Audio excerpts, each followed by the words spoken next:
Today I'm going to be taking a look at, I guess, what you can call a fashion watch company.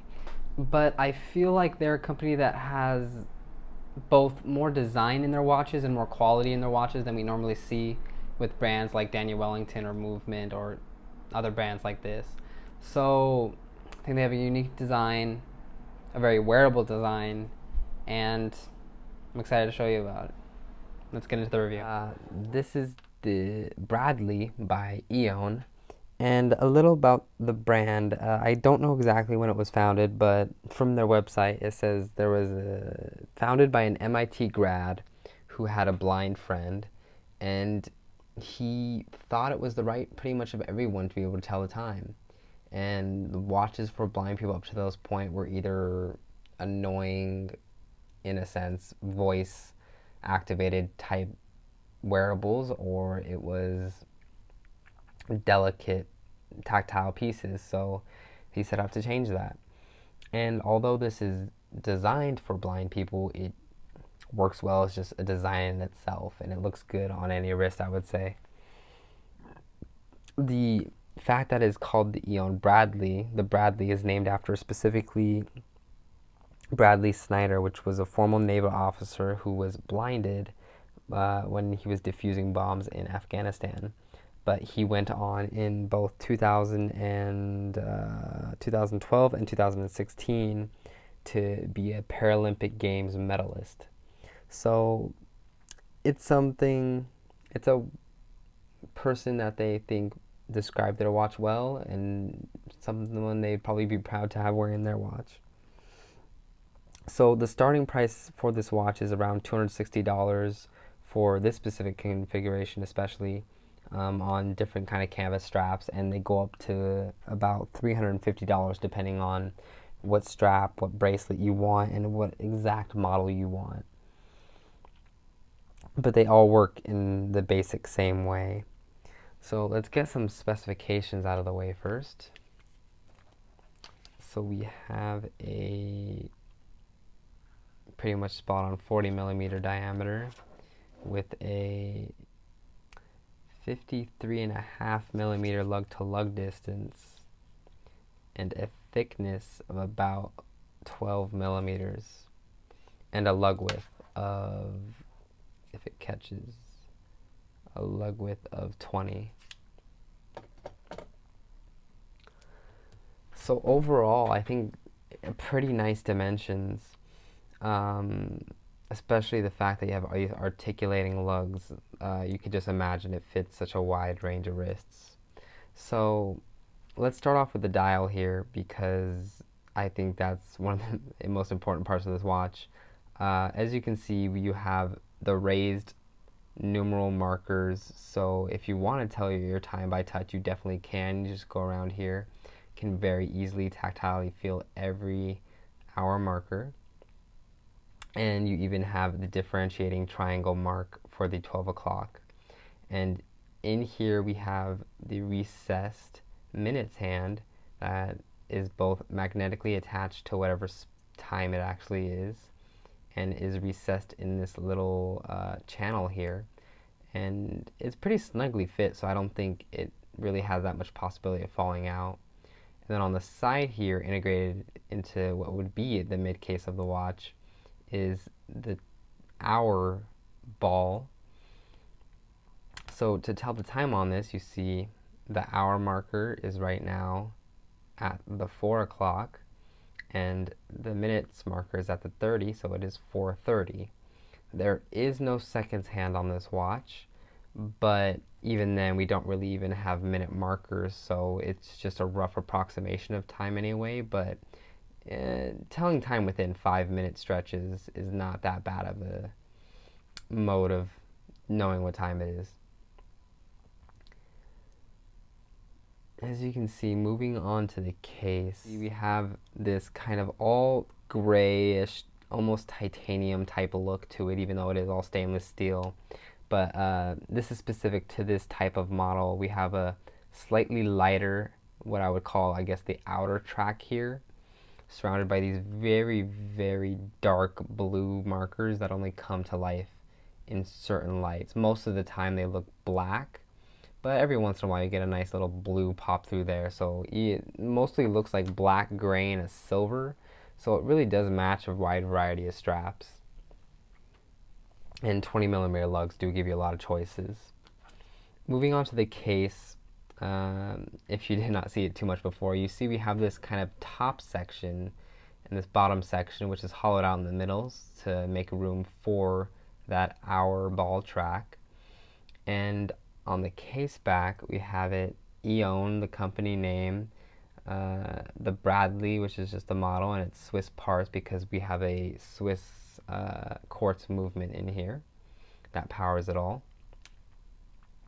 As you can see, we have a nice crown there, which almost disappears at certain angles. So it's a nice, just very circular. I mean, here you can't even tell it has lugs. So very just nice circular design to it. When the lugs do come out, as you can tell, there's articulation here, so it works really well on a variety of wrists. We have a nice just case detailing here, and adds a nice little visual interest. It's really not something Eone had to do, but I think it's just a nice little touch to the watch. Not even something that always comes to life, but I think when you have it on the wrist, you can kind of see that little sculpting at some points. So while I have it here, let's put it on the wrist. So here we have the watch on my 6.5 inch wrist. And as we measured before, it was a 53, I believe, millimeter lug to lug distance, which is very long. I mean, if you think of a pretty decently large watch like the Tudor Pelagos, that has like a 50 millimeter lug to lug, and this has a longer one. And surprisingly, this fits amazingly. And I guess it shouldn't be so surprising because it has those articulation lugs, which just really help it hug the wrist. So I would say this watch would work really almost on any wrist, because even if your watch is, even not your watch, even if your wrist is ridiculously small, this watch would pretty much just fit going straight down over your wrist. So you would really have no problem wearing this. It just goes to whether you like the design.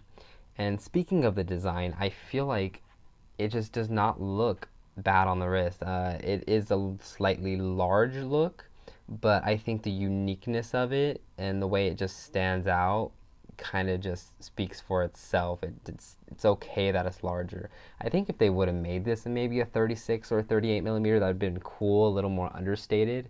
But the 40 millimeter is a very wearable size. It's a very crowd pleasing size, so no really points off there, and even on my small wrist it works. So overall, very comfortable watch. No problem in flexion. The crown does not bulge into the hand. Whenever you curve, of course, the lugs move with you. So overall, great design, great wearability, just a super cool watch. Now, if we for a second take a look at the strap that at least mine came with, these are their canvas type straps, and it is like leather type backing. For me, I just love this strap because I think they called this the salt texture or the compass texture, I don't know. But for me, it's just like this really cool, multiple colored, different weaved texture, and we have to see the leather protecting the holes here, so it increases the longevity of the strap.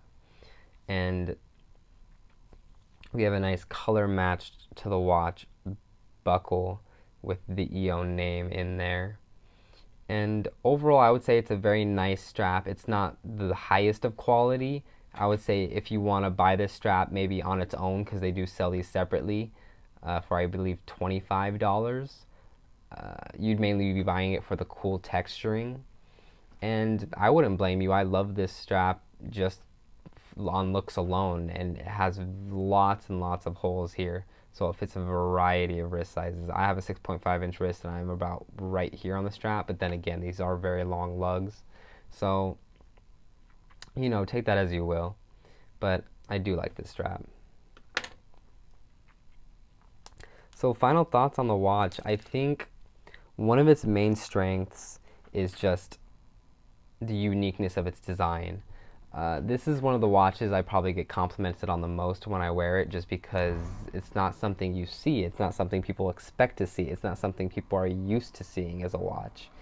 And it's very just architectural. It's very sculpted. It's just unique. That's just the word to describe it, really. And I think for the $250 that you're paying at retail price from the Eone website, with the story it comes with, the strength of the design, with the coolness factor of it, I think it's just a cool piece to have. Another great strength I think it has is these articulating lugs. If it did not have articulating lugs, I don't think it would wear as well. I don't think it would even look as cool as it does. And I think just the fact that it has articulating lugs at this price point, something I've never seen in another watch at this price point. The only time I've seen articulating lugs is in some kind of like luxury watch like De Bethune or something. So having this, super cool. Super cool. Not something you expect, but something that's really nice to have, and something that leads to a very, very comfortable wearing experience on the wrist. Of course, this watch isn't very water resistant. They don't even give you an official rating. It just says, no, it doesn't even say on here. I think on the website it just says water resist. So they just don't recommend you really do anything with it in the water. Some of the weaknesses, I guess, there is dust, and that gets trapped in these little channels here. And if you can see the line here, that's just created from the ball moving around over time in here. So it's just like a natural wear on the watch that you really can't avoid, which, I mean, it's not a horrible downside, but it's just something that exists that takes away a little bit from the beauty that I think I should mention. Other than that, I mean, maybe if they added a seconds hand, that'd be pretty cool. If they added another very small inner ring here, where a seconds hand was just constantly going. I think there's space for it. I think they could do it. It's not necessarily necessary. It would be cool, but I think the design as it is now, this is strong, and it doesn't need a seconds hand, and as it doesn't even have minute markers, it only has the 5 minute markers. Telling time exactly to the second is not the main point of this watch. But yeah, overall, I think if you like this watch, you should totally get it. It's something unique to add to the collection. It's something that not everybody has. It's something different than just going for a Seiko, then going for a Tissot, then going for a Hamilton. It's a unique package that is something that you can really be proud of, because it benefits, or not really even benefits, but it just plays to a cause that I guess would be dear to a lot of watch nerds' hearts. It's the idea that everyone should be allowed to tell time.